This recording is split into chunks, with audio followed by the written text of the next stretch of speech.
Welcome to Shri Shri food. આજે આપણે ઘઉંના પોકમાંથી જાદરિયું બનાવીશું। તે નાના મોટા સૌ માટે ખૂબ જ હેલ્ધી છે। તો તેના માટે આ પોક લીધેલો છે। આ પોક જ્યારે ઘઉં કાચા થોડા હોય ત્યારે જ તેની ડુંડી કાપી શેકી અને આ રીતે પોક બનાવવામાં આવે છે। તે પોક લીધેલો છે। તો પોકને આ રીતે થોડો કરકરો દળીને તૈયાર રાખેલો છે। તો 2 કપ પોકનો કરકરો લોટ લીધેલો છે, 1 કપ ગોળ, 1 કપ દૂધ અને 1 કપ ઘી। પહેલાં આપણે લોટમાં દૂધ નાખી અને તેનો ધાબો દઈ દઈશું। આ રીતે થોડું થોડું દૂધ નાખતા જઈએ અને બધું જ બરાબર મિક્સ કરી લઈએ। આમાં આપણે જરૂર પ્રમાણે દૂધ નાખીશું। હાથથી જ બરાબર મિક્સ કરી લઈએ। બધા જ લોટમાં બરાબર દૂધ આવી જાય એ રીતે આપણે બરાબર મિક્સ કરીશું। 2 ચમચી દૂધ વધારે એડ કરીએ। ફરી તેમાં 2 થી 3 ચમચી દૂધ એડ કરીએ।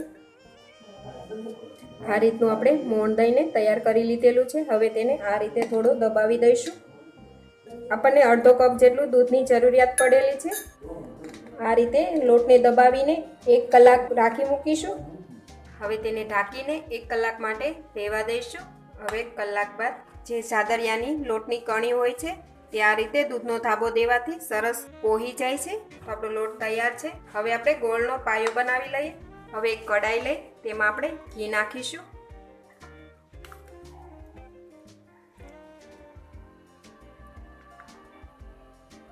ઘી ગરમ થાય એટલે તેમાં આપણે ગોળ એડ કરી દઈએ। ગોળ તમને જે પ્રમાણે ગળ્યું પસંદ હોય એ રીતે તમે એડ કરી શકો છો।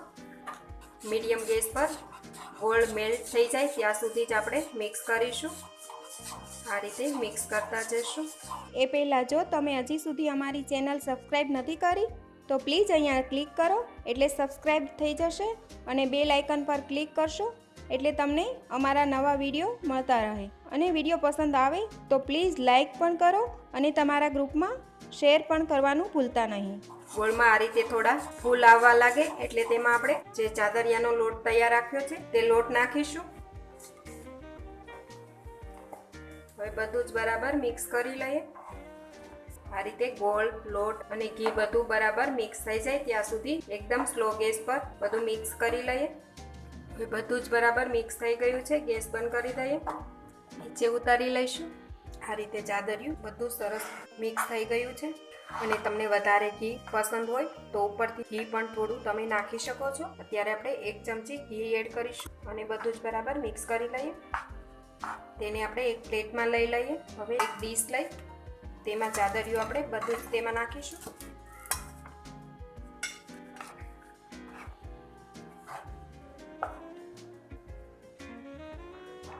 આ રીતે આખી ડીશમાં આપણે બરાબર જાદરિયું દબાવી દઈશું।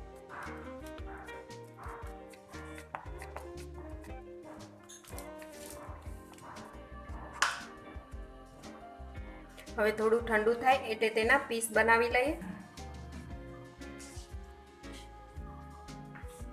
તો હવે આપણું એકદમ હેલ્ધી અને ટેસ્ટી એવું જાદરિયું તૈયાર છે। તેને તમે એકલું પણ ખાઈ શકો અને તે ખૂબ જ સ્વાદિષ્ટ લાગે છે। તો તમે પણ જરૂરથી બનાવજો અને તમારા એક્સપિરિયન્સ અમારી સાથે શેર કરજો। તો ફરી મળીશું એક નવી રેસીપી સાથે।